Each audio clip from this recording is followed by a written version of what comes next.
Fala pessoal, nós estamos em mais um Empreendendo no Reino e hoje nós estamos aqui com a minha ilustre presença. Sou eu mesmo, o Ícaro já foi entrevistado.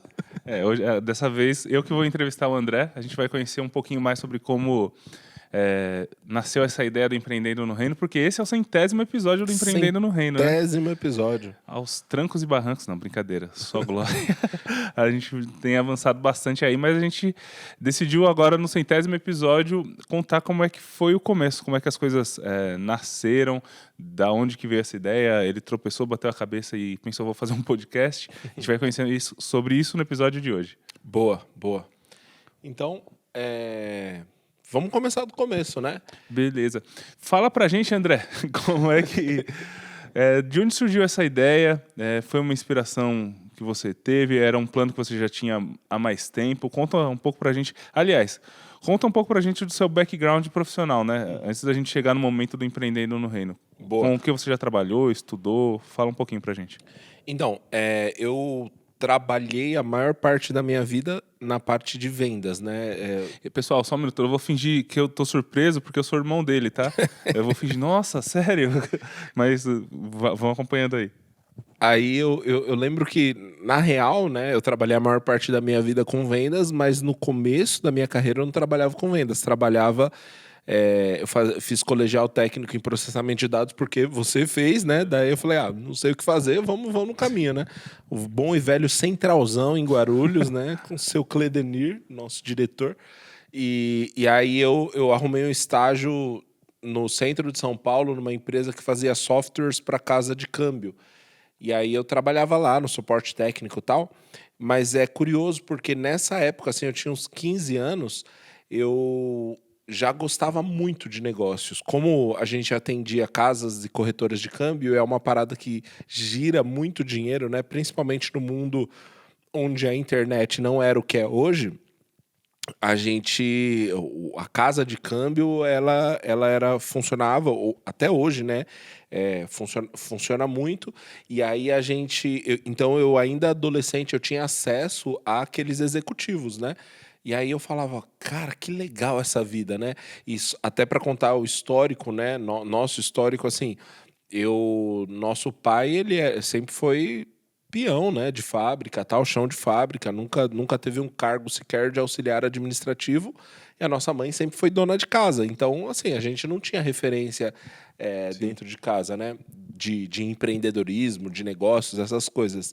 Inclusive, nem na igreja, né? Eu lembro que eu fiquei tentando puxar na memória, assim, não lembro de ter um cara que, aquele ali é empresário. A gente não tinha isso nem no contexto de igreja, né? Era um bairro um bairro de periferia lá em Guarulhos e a gente não tinha esse contexto. E aí eu acho que adolescente impressionado, né? Vendo os caras usar terno e aí, para quem conhece ali o centro de São Paulo, até hoje tem um lugar lá que é na frente da antiga Bovespa, que tem os engraxates lá. E aí eu vi os caras chegando de manhã lá, abrir um jornal e a galera engraxando o sapato dele. Quem ouvir isso vai pensar que eu tô falando de 1970, né? Não, mas 2004, 2005. E aí eu ficava impressionado, eu gostava dessas coisas, eu gostava da conversa dos caras sobre negócios, e como adolescente eu falei, cara, eu quero isso, né? Eu lembro que uma das minhas funções, né, daquelas funções que não tá no job description, era comprar pão lá na empresa. Daí eu lembro que várias vezes eu atrasava porque eu ficava folheando a revista Você S.A., porque eu adorava esse negócio de vida executiva, tal. Eu lembro que teve uma época que eu comprava todas as revistas Você S.A. e isso era totalmente fora do meu contexto. E assim, um adolescente crente de um bairro super pobre, consumindo, né, esse tipo de material, né? Obviamente, gente, eu quero até fazer justiça aqui, né? Eu falo pra caramba, mas eu quero fazer justiça que eu falo assim, um adolescente de um bairro super pobre. Cara, a gente não tá falando de um contexto, ninguém passava fome, a gente trabalhava, tinha computador em casa, né? Porque cara, quando vai contar testemunha é isso, né? O cara usou droga uma vez na vida. Aí o cara, não, era traficante. Cara, calma, né? Eu lembro quando a gente era pequeno, é que eu sou 3 anos mais velho que o André. A gente chegou a passar por um período bem difícil lá, mas como ele era menor, ele não lembra. A gente precisou, algumas pessoas ajudavam com comida, essas coisas, mas a gente nunca faltou em casa, né? Mas eu lembro que também na época, esse não era um contexto muito diferente de outras famílias do Sim, bairro, né? exato. Então no contexto que a gente viveu, isso era o normal, né? E a gente tava até bem, né? A gente tinha TV a cabo quando a gente era no início da minha adolescência, né? Você já No início da adolescência, que a gente veio ter TV colorida já, sei lá, enfim, não importa, né? Mas eu acho que o que ele quis pontuar aqui é que existiam pessoas em situação muito mais difícil e até amigos nossos, né? Sim. Eu lembro uma vez um amigo, cortando aqui que ele é entrevistado, mas a gente tá em família aqui. Um amigo nosso falou, nossa, como vocês são ricos, tem bife na casa de vocês. Eu falei, nossa. Falei, eu tenho que levantar. Eu era pequeno, eu tenho que levantar as mãos pro céu mesmo. Mas continua aí. Caramba. Então, eu acho que até pelo fato de eu ser o caçula, eu não lembro tanto dessas coisas. E pro nosso contexto era assim, beleza, né? Porque eu acho que a questão do contexto faz diferença, né? Então, o cara que por exemplo, podia ter uma condição financeira melhor que a nossa, mas o cara estudava numa escola onde tinha várias pessoas de alto poder aquisitivo, o cara ia se sentir super pobre, né? Não era o nosso caso, a gente estava ali misturado com a galera que estava todo mundo mais ou menos no mesmo barco. Só que quando eu fui trabalhar e eu comecei a ver esse contexto, eu falei, cara, eu quero esse negócio aqui. E eu fui criado na igreja, né? Então, desde criança, assim, eu sabia que eu tinha uma vocação da parte de Deus para o ministério, né? Até tem a história lá da irmã Lourdes, uma missionária lá da igreja, que ela me chamava de pastorzinho. Que raiva que eu tinha dessa mulher. Eu chamo pastorzinho. E ela sempre me chamou de pastorzinho. E no fim é o que eu virei, né? Me tornei pastor. Mas dentro do meu coração eu sabia, alguma hora eu vou virar esse negócio aí de ministro do evangelho, né? Só que aí na adolescência começou a surgir essa paixão pelos negócios. Ainda nem fazia ideia do que era empreendedorismo, mas começou a surgir essa paixão. Então, trabalhando lá e convivendo com essas pessoas, eu fui vendo isso. E eu fui começando a perceber que eu era bom no contato com as pessoas. Tanto é que a parte legal do suporte para mim não era nem tanto resolver o problema das pessoas, mas era falar com as pessoas, ouvir as pessoas. E eu comecei a desejar a área de vendas. E aí eu comecei a estudar e quando eu estava lá com meus 18, 19 anos, eu ingressei de fato na área de vendas, né? Vendendo... eu já vendi bastante coisa, assim, mas já trabalhei porta a porta, já trabalhei com a venda que a gente chama de field sales, né? Que é o cara que está lá em campo mesmo vendendo. Já trabalhei para distribuidora de alimentos também e tal. E aí, assim, me apaixonei, me encontrei em vendas. E é curioso, né? Porque uma das coisas que eu mais gostava de venda, e você vê como às vezes as crenças limitantes estão enraizadas desde criança, né? Mas uma coisa que me deixava muito feliz em ser vendedor é que eu sentava com homens que tinham o dobro da minha idade, tinham um poder aquisitivo muito maior que o meu, e quando eu falava sobre o meu produto, eu era a autoridade. E aí os caras paravam para me ouvir, os caras me faziam pergunta, eles me ligavam para saber minha opinião. E eu falava, cara, isso é incrível, assim, por que eles estão ligando para mim, né? E eu lembro que esse é o sentimento que gerava em mim, sabe? Ainda mais quem é irmão caçula, né, cara? Seus irmãos vão te zoar a vida toda. E aí, assim, quando... Não que é um trauma, né? Mas quando você tá numa posição de as pessoas te ouvem, as pessoas te ligam para perguntar a sua opinião, isso para mim foi o que eu entendi, assim, cara, quero fazer isso da minha vida. E foi aí o início de um conflito também. Porque o cara, quero fazer isso da minha vida, mas no meu coração tinha, em algum momento eu vou estar no ministério. E como que eu vou ser as duas coisas? E eu não tinha nem... Aí nessa época eu já passei a ter referências nos negócios, né? Mas eu não conhecia grandes homens de Deus que eram referências nos negócios. Então para mim era uma frustração. Eu falava, cara, eu amo os negócios, mas eu acho que eu vou virar ministro mesmo, eu vou pregar a palavra, eu vou virar pastor, não sei, qualquer coisa desse gênero. E para mim era um motivo até de angústia, assim, né? Porque eu amava as duas coisas. E Sim. eu me sentia bem, assim, né, no ambiente de negócios. Você chegava a achar errado esse desejo pelos negócios? Você tinha esse sentimento de culpa que geralmente as pessoas têm? No início da adolescência, sim, né, no início, meio pro final da adolescência, na verdade, né, 17 anos, porque a igreja que a gente fazia parte, ela era uma igreja que tinha uma abordagem bastante diferente e era quase que um pecado ter dinheiro, né?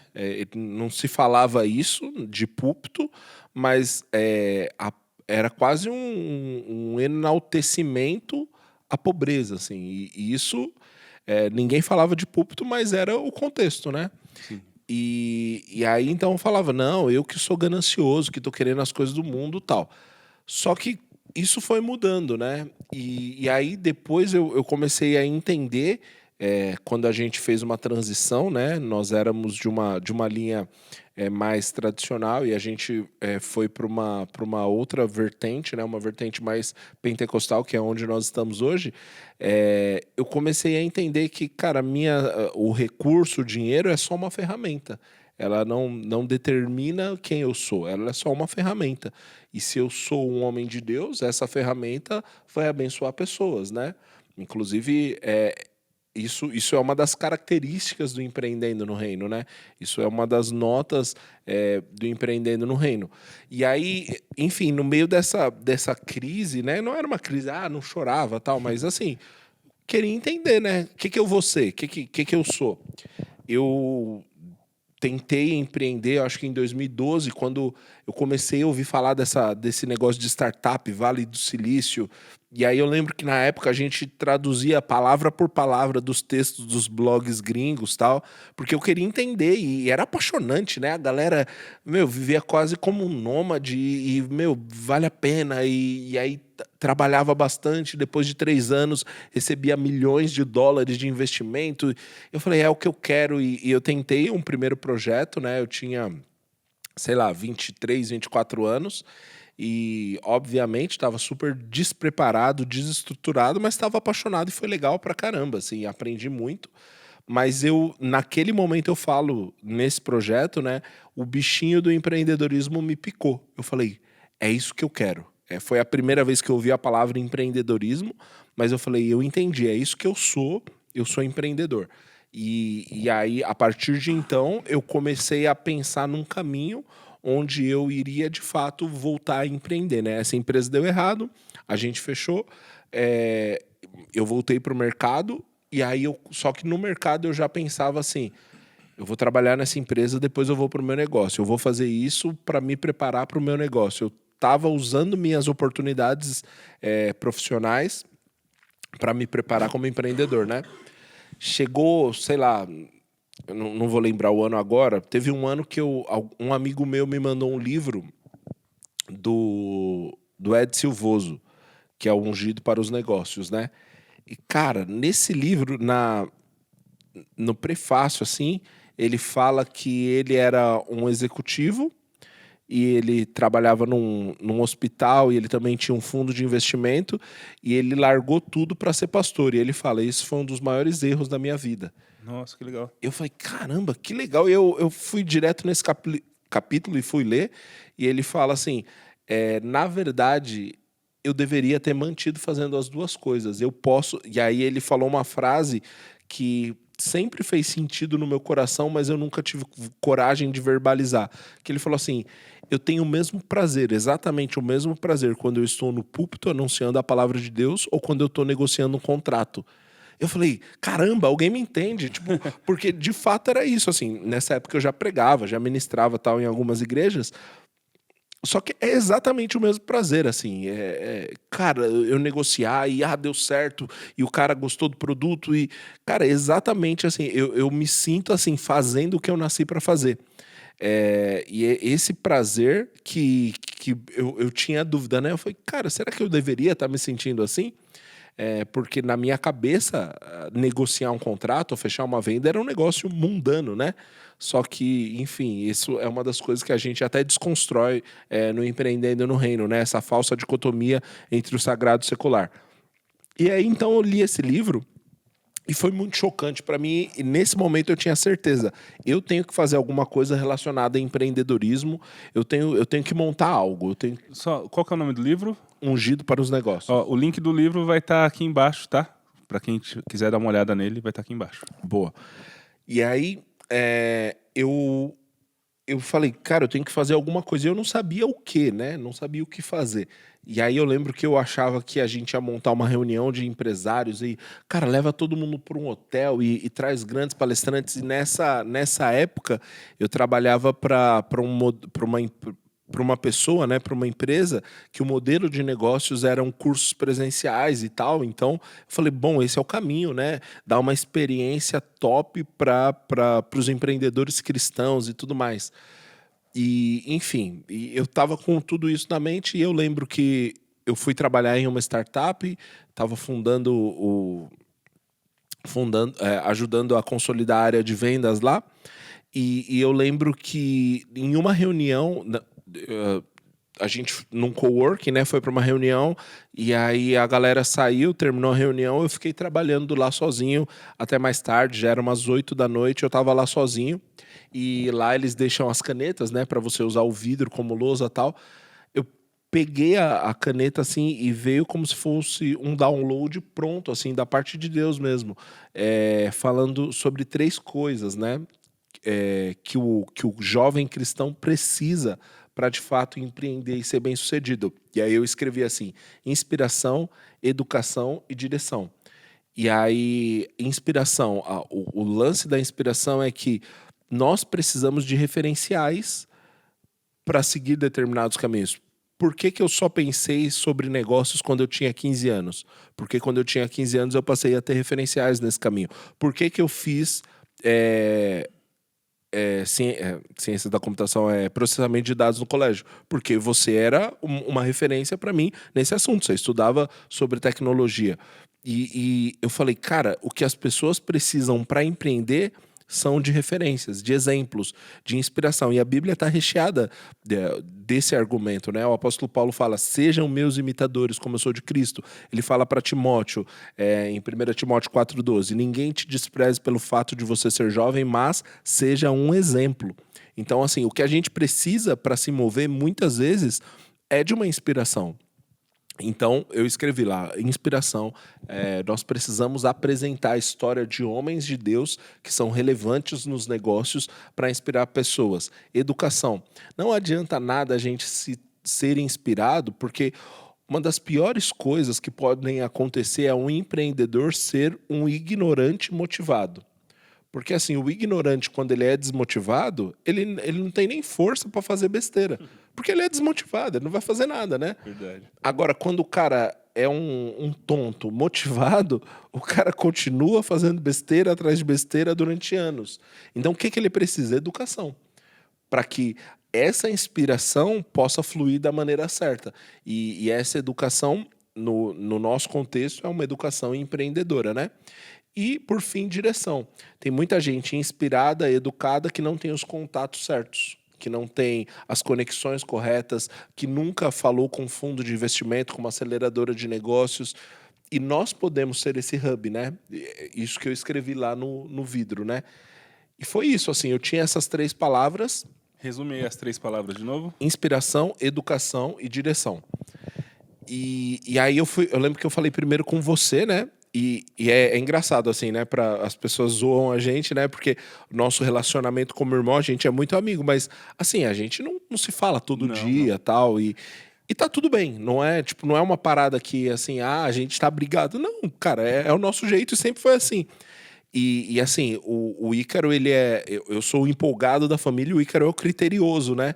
E quando eu fui apresentar pra você, e você ficou tão empolgado, eu falei, caramba, esse negócio deve ser bom mesmo, né? Porque, tipo, muitas famílias, a pessoa fala assim, irmão, compra a ideia, né? No nosso caso, não. Tipo, justamente você ia ser a pessoa que fala, mano, que besteira.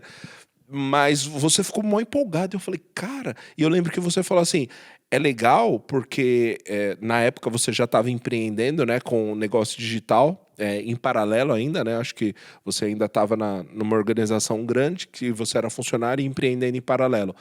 E você falou assim, é legal porque a gente vai fazer um negócio de muita excelência, de uma excelência ainda maior do que o que eu tenho nos meus negócios e para o reino.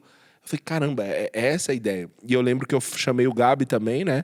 Que é, para quem é mais antigo aqui, né? Para quem não é neófito aqui no Empreendendo, vai saber, o Gabi, ele nos ajudou a fundar o Empreendendo no Reino e tal. Aí quando ele saiu, a gente parou de afundar e começou a crescer. Melhorou muito. Mas eu lembro que o Gabi também ficou super empolgado e tal. E beleza, a gente ia fazer algo. Mas fazer o quê? E aí eu lembro que você tinha falado, né, que na época o YouTube, porque você já estava no YouTube, mas o YouTube tinha lançado uma nota que podcast era a tendência. Sim. Porque as pessoas, né... Fala aí. Sim, porque na época, um estudo do YouTube, eles perceberam que as pessoas colocavam um vídeo para rolar e ficavam ouvindo o conteúdo do vídeo. Então, a tendência era que os podcasts migrassem também para o YouTube. Tem a questão visual, mas só que as pessoas consumiam o YouTube ouvindo. Elas estavam no trabalho, davam play e iam trabalhar ouvindo o YouTube. Ou seja, era uma tendência de migração dos podcasts antes mesmo de ter esse boom dos podcasts, né? Sim, isso o foi próprio YouTube já previa isso, né? Verdade. Isso foi em 2018, né? Que a gente estava tendo essa conversa. Eu lembro que, para mim, podcast era um negócio que eu já conhecia por causa de você. Você ouvia Jovem Nerd em 2012, 2013, sim, né? Sim. Meu irmão, ele baixava os episódios do Jovem Nerd, colocava num CD de MP3 para colocar no carro, né? Então, pra gente, eu já conhecia o que era podcast, mas também não tinha muitas opções de podcasts cristãos. Eu acho que tinha o do Dunamis, que eu conhecia, assim.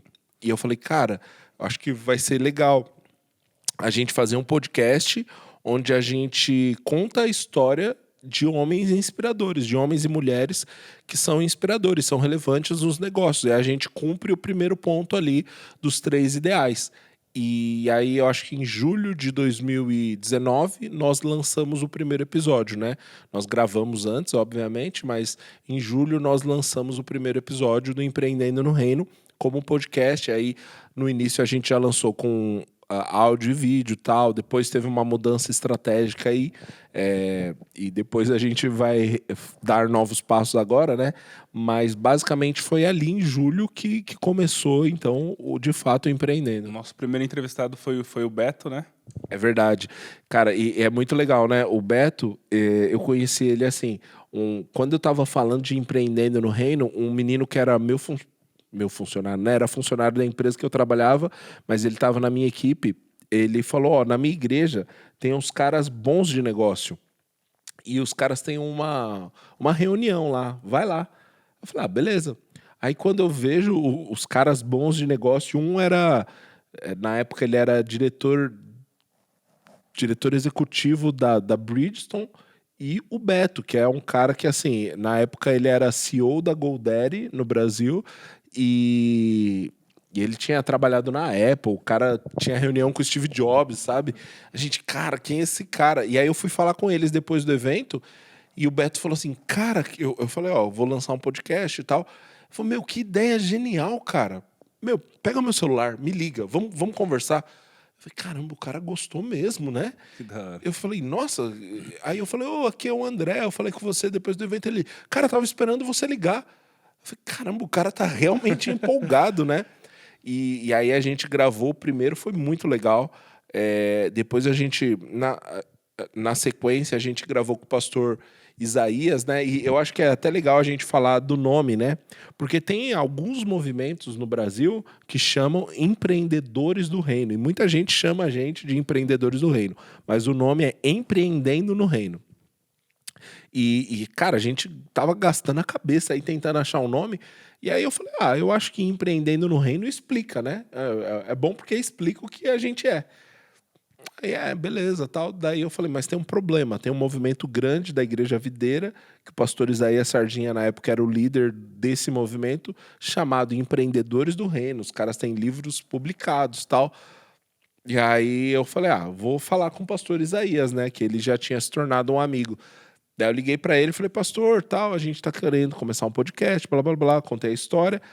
E só que o nome que a gente quer dar para esse podcast é Empreendendo no Reino.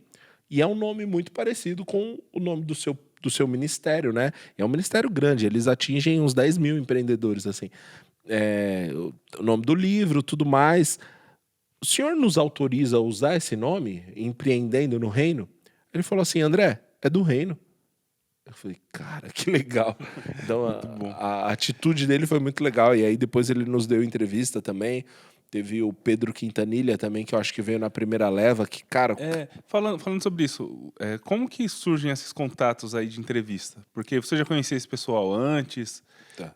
Como é que Isso acontece? é muito louco, assim, porque se alguém falar, cara, você acha que você tem uma graça de Deus para alguma coisa, um dom de Deus para fazer o Empreendendo no Reino, eu acho que o dom flui aí. Porque eu não sei por quê. Eu tento falar com os caras e eles aceitam e dá certo, assim. Ó, hoje a gente está aqui no acervo do Dr. Antônio Cabreira e tal, e antes, isso é muito curioso, né? Infelizmente o Dr. Antônio teve que sair, mas eu já falei isso para ele, porque pouco tempo antes da gente lançar o primeiro podcast, eu fui num evento na igreja da cidade, na conferência Inspire, e o Dr. Antônio Cabreira foi lá palestrar falando sobre liberdade. E eu não conhecia, assim, mas eu escrevi nas minhas anotações assim, eu vou entrevistar esse cara no Empreendendo no Reino. E aí o Dr. Antônio se tornou um grande parceiro, assim, do Empreendendo, óbvio, um tempo depois, né? Mas muitos nomes que nós colocamos, assim, que era sonho entrevistar, por exemplo, eu tinha uma lista de 3 nomes que eram o meu sonho no início, que era o Dr. Antônio Cabreira, o Antônio Torres, da Forte Leve, e o Jorge Nishimura, do Grupo Jacto, da Universidade da Família e tudo mais. E os 3 nós já entrevistamos. Que legal. E agora tem outros nomes na lista, né? Mas o Theo, por exemplo, era um cara que desde o começo a gente queria entrevistar e nós entrevistamos recente, né? Vocês viram a entrevista. Mas eu acho que a graça flui aí. Tem algumas pessoas que eu vejo e eu falo, eu quero entrevistar esse cara. E aí o fato é o negócio de tentar de alguma maneira dar certo. Eu tento e falo, cara, em muitos casos hoje, graças a Deus, está acontecendo assim, eu já sigo vocês. Eu falo, Que legal. cara, glória a Deus. Então, graças a Deus, isso tem sido fluído dessa forma, assim, de contatos que eu queria muito falar com tal pessoa. E a pessoa aceita e fica honrada e passa a nos seguir e tal. Eu lembro, eu acho isso muito legal, até o fato de grandes empresários estarem seguindo a gente, né? Que eu lembro, no começo, uma questão era essa. Cara, mas nós não somos o Flávio Augusto, né? A gente não tem uma bagagem no empreendedorismo assim para ensinar grandes pessoas. Mas aí a gente voltou para as 3 coisas que Deus colocou no seu coração, né? Que é inspirar com a vida de outros empreendedores, né? Trazer referências para as pessoas. Eu acho que por conta disso, nós não nos colocarmos como guru no nosso conteúdo, isso tem inspirado realmente as pessoas. A gente abre espaço e essas pessoas contam suas histórias, né? Dão suas experiências, enfim, inspiram a nossa audiência, né? Sim. Isso tem feito grande diferença e acho que é por isso que tantas pessoas têm se juntado têm se tornado ouvintes do podcast, né? Sim. E é só o começo, né? São os primeiros 100 episódios. Verdade. Eu vejo também uma questão assim da gente do exercício de dar liberdade pro entrevistado ter a opinião dele, falar, e a gente não entra em debates e a gente também não espera que seja um entrevistado que siga a nossa cartilha, né? Então, por exemplo, como eu falei, nós somos de uma pessoalmente, né? Tanto eu quanto o Ícaro, de uma linha mais pentecostal. Mas a maior parte dos nossos parceiros aqui são presbiterianos. E a gente ama a palavra de Deus, a gente, naquilo que nos une, estamos juntos. E a gente não fica aqui levantando a bandeira ou a placa da igreja que a gente congrega, né? E essa foi uma questão lá no início, porque eu lembro que eu batia o pé, assim, eu falava, não, a gente queria... a gente trazia alguns nomes para a mesa, né? Vamos entrevistar o fulano, porque a gente tem acesso, a gente conhece, ele é da nossa igreja. Eu falo, não, cara... Por quê? Porque tem que inspirar. A vida dele não me inspira, a empreender. Me inspira em outras coisas, né? E o fato da gente desassociar de um ministério específico foi muito bom para nós, né? Porque hoje a gente tem gente de diversas vertentes, obviamente, todos cristãos evangélicos, né? Mas gente de diversas vertentes sendo entrevistado, contando suas histórias, suas experiências. Tem coisas que a gente discorda? Tem, mas tá tudo bem também, né? A Legal. discordância é boa, né? Não é algo ruim. E esse ponto, eu lembro que a gente tinha até um freio, né? A gente não pode ser empreendedor de palco, a gente não pode ter essa postura de guru e tal. E eu lembro que o Pedro Quintanilha, ele para mim, assim, ajudou muito quando ele deu entrevista, cara, ele foi muito generoso com a gente, né? Eu lembro que ele acabou a entrevista, ele foi no banheiro tomar água, sei lá. Quando ele voltou, ele falou: escuta, eu vou ajudar vocês. Aí ele começou a falar, ó, faz isso, faz aquilo, faz isso, faz aquilo. Inclusive, vocês vão dar entrevista pro meu podcast agora. E aí ele já tinha um podcast grande, sim. entrevistou a gente e tal. E ele falou uma coisa, ó, acaba com essa história de a gente não quer ser empreendedor de palco. Cara, você é referência em alguma coisa pra alguém. Esquece essa história. Fala o que você sabe. O que você não sabe, não finge. E é isso.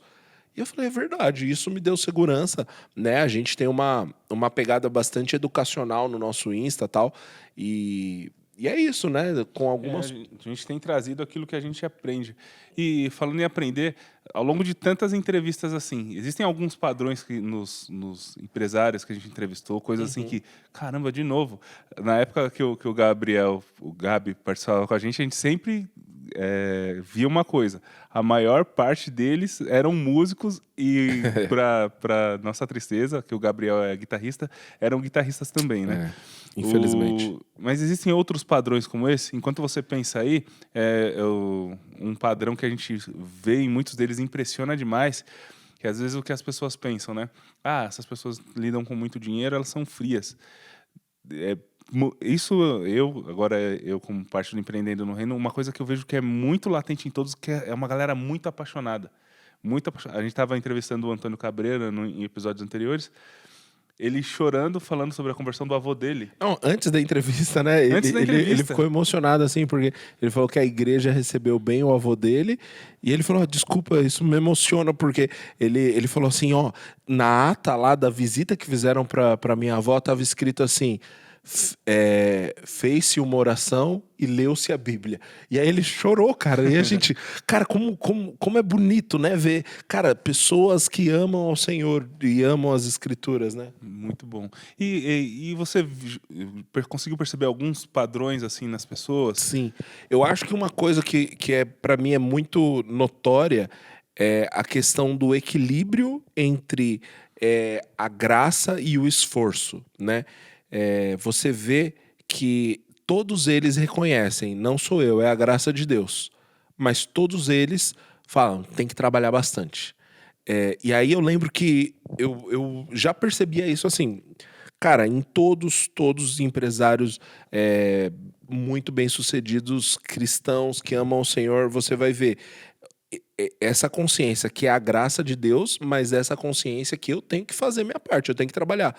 E depois eu encontrei até um texto na Bíblia que dá embasamento para isso. O apóstolo Paulo, ele fala assim, ó, eu fiz mais do que todos os apóstolos. Aí você fala, caramba, tá se achando, né? Aí ele fala, todavia não eu, a graça de Deus em mim.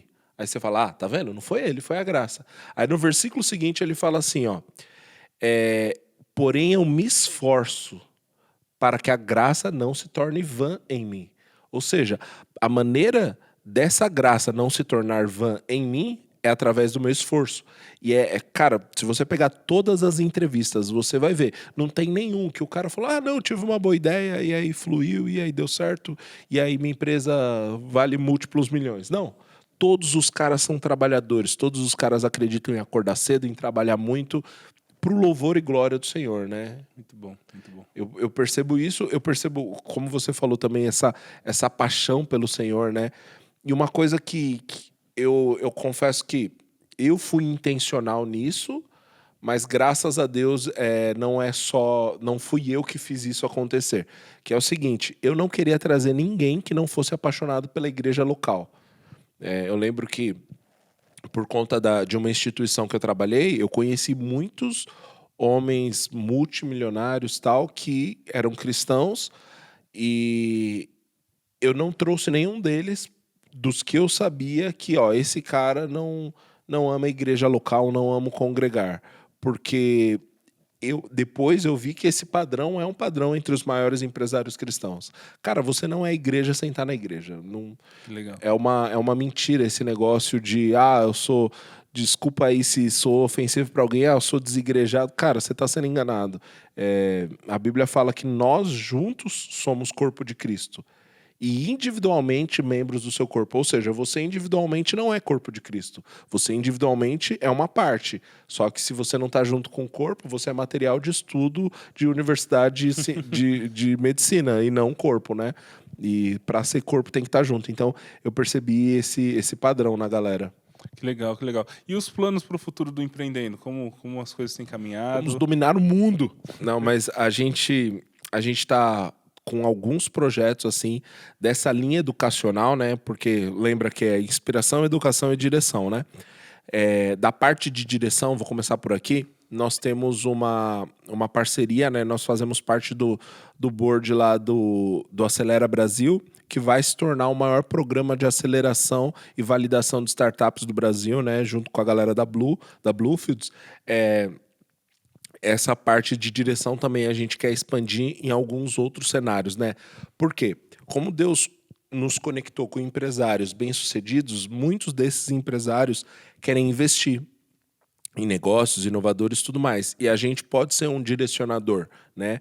Não sei, óbvio, o Empreendendo no Reino não vai virar um fundo de investimento, uma empresa de venture capital, mas de alguma forma a gente pode conectar pessoas, né? Então, tem isso no meu coração, né? E a parte educacional, a gente está muito forte, assim. Basicamente, até o final desse ano, a gente vai estar com 5 cursos diferentes lançados, né? E um deles, que é um negócio que eu acho que a gente já pode até falar aqui, que é o seguinte: nós quase que semanalmente recebemos perguntas do tipo: como que eu faço para aplicar isso que vocês falam na minha igreja? E o nosso desejo é ajudar as pessoas a aplicarem o Kingdom Business, os valores do reino, o empreendedorismo com valores do reino, né? E batendo na tecla do Kingdom Business mesmo. É ajudar a aplicar nas igrejas. Então, nós estamos montando um curso assim que provavelmente, cara, e eu não quero soar arrogante, né? Mas provavelmente a igreja protestante brasileira, assim, até porque falar de empreendedorismo na igreja cristã é novo, né? Então falar que nunca viu não é arrogância, é porque não tem mesmo. Então não é que a gente vai fazer melhor do que qualquer outra pessoa, não, mas fazer algo realmente inovador para levar isso que a gente está fazendo aqui para as igrejas locais e na igreja local o empresário ser preparado para servir a Deus através dos negócios. Muito bom, muito bom. É algo que está precisando mesmo, porque a gente vê muitos empresários jovens se convertendo, eles acabam sendo porta-vozes de algo que eles estão aprendendo ainda, né? Mas a gente tem esse background todo de grandes empresários, desse conhecimento que a gente adquiriu ao longo do tempo também, entrevistando esse pessoal e o conhecimento deles também, já de anos, de uma vida cristã de anos e nos negócios. Então, acho que esse tipo de treinamento chega na hora certa para mostrar para o cristão lá dentro da igreja que ele tem referenciais aqui dentro que ele só desconhecia e também como ele pode montar algo que vai preparar pessoas ali dentro. Exatamente, até também para ser uma ferramenta para os pastores, né? Porque, cara, pastor, assim, ama pessoas, ou deveria, né? Pelo menos a gente espera, né? Mas é uma classe muito específica o empreendedor, que é um cara que geralmente trabalha mais que a média, é um cara que tem expectativas, eles vão criando comunidades específicas. Você pode ver, se tiver um grupo de empresários na sua igreja, mesmo que você não tenha um ministério para empresários, os caras vão se juntar, porque falam as mesmas linguagens, porque desejam as mesmas coisas, tal. Então, e às vezes o pastor ele deseja alcançar esses caras, preparar esses caras, ensinar esses caras, mas esse pastor não é empreendedor, ou não tem o know-how nos negócios, e aí ele não pode falar muita coisa, né? E se ele for ético, ele vai falar, eu não tenho tanto para agregar para vocês. E aí agora a gente quer dar essa ferramenta para esse pastor, talvez não ele, mas alguém escolhido por ele, se preparar de como, para saber como atender esse empresário, como educar esse empresário, como trazer princípios cristãos para esse empresário. Muito bom, muito bom. E vamos para os agradecimentos. Ao longo dessa jornada aí, você quer agradecer alguém, além de agradecer ao senhor, claro, mas pessoas que foram chave. Eu vi que você citou o Pedro Quintanilha como uma... Sim. Os conselhos dele em um certo momento foram muito bons para a gente também. Fica livre aí para a gente partir para o encerramento. A gente teve muita gente boa, né? O Gabi mesmo, nossa, foi uma força pra gente. O pessoal do Estúdio de Censo, lá no início a gente gravava lá, cara, um dos maiores estúdios de São Paulo. Os caras abriam a porta gratuitamente, a gente tava lá usando a estrutura deles, né? Também todos os convidados, assim, né? Que, cara, foram muito generosos, assim. Eu lembro que me marcou muito que o Jorge Nishimura, que é do Grupo Jacto, né, da família do Grupo Jacto e o fundador da Universidade da Família, ele foi para São Paulo para nos dar entrevista, né? E eu falei, cara, isso é muito grande, assim. E eu lembro que tinha um cara que era secretário do desenvolvimento de não sei o que da cidade dele, que ele foi junto, porque o Jorge falou, não, ele queria ter uma reunião comigo. Eu falei, aproveita que você vai ter 5 horas de viagem. E aí o cara foi junto, assim, e ele ficou sentado lá vendo a gente gravar. E eu falei, cara, isso é muito impressionante. O pessoal da Bluefields também, o Paulo Maitá, cara, um parceirão do Empreendendo, super generoso, ajuda a gente, conecta a gente com muita gente. Foi um cara que, eu lembro que a gente entrevistou o Paulo, terminou a entrevista, a gente, beleza, então, Paulo, a gente vai chamar seu Uber aqui. Ele, não, peraí, cara, deixa eu orar por vocês. E assim, ele ficou, cara, realmente...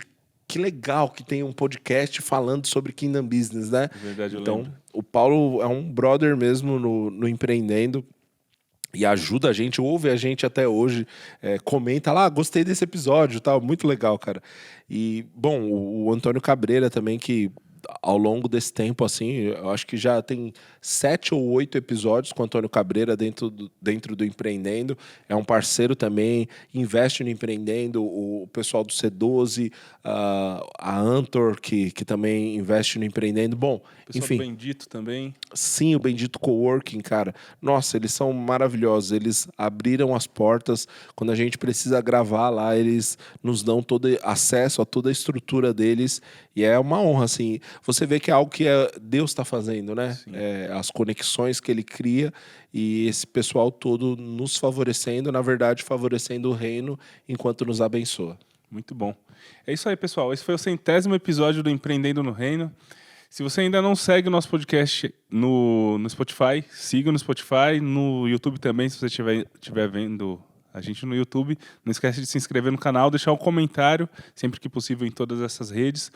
E divulgar também o podcast. Tem algum empresário aí na sua igreja, tem alguém que está querendo começar a empreender e ainda não conhece?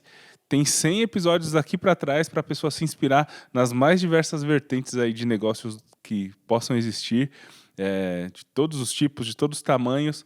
Ouve, maratona isso aí, porque tem muita coisa boa para você. Boa. Só pra gente encerrar, cara, eu acho que eu nunca fiz isso. Eu tive no meu coração esse desejo de orar por você que está nos ouvindo ou nos assistindo, né? A gente crê que nosso Deus é atemporal, né? Então, quando você ouvir isso, eu creio que o Senhor pode te alcançar. Senhor, em nome de Jesus, eu oro, Pai, por cada pessoa que vem nos acompanhando, Pai, até aqui, cada pessoa que está assistindo esse episódio, mesmo que tenha chegado aqui agora, Pai, em nome de Jesus, eu oro, Senhor, para que o Senhor possa trazer a inspiração necessária, Pai, porque por mais que possamos contar histórias, somente o Senhor pode mover os corações, Pai. A Tua palavra diz que o coração do rei está na mão do Senhor e este o Senhor inclina para onde quer. Então, Pai, nós oramos, Senhor, pedindo que o Senhor incline corações, Pai, para honrarem ao Senhor através dos negócios, Pai. Para aqueles que já têm os seus negócios, Pai, que sejam motivados, que sejam educados, Pai, a aplicar os princípios e os valores do reino de Deus nos negócios. Pai, eu oro agora por estes, Senhor, que estão prestes a uma desistência, Pai, que estão se sentindo tentados a abrir mão, a desistir, Pai. Em nome de Jesus eu oro, Pai, restaura o vigor, Pai. Traz novas ideias, novas inspirações, novas estratégias, Pai, em nome de Jesus, que haja uma consciência de que os negócios deles servem para te honrar, servem para louvar e exaltar o teu nome, Pai. Em nome de Jesus, nós te pedimos, Senhor, uma intervenção da tua parte, Senhor, sobre a vida de cada um que está nos ouvindo. Assim nós oramos no precioso nome de Jesus. Amém.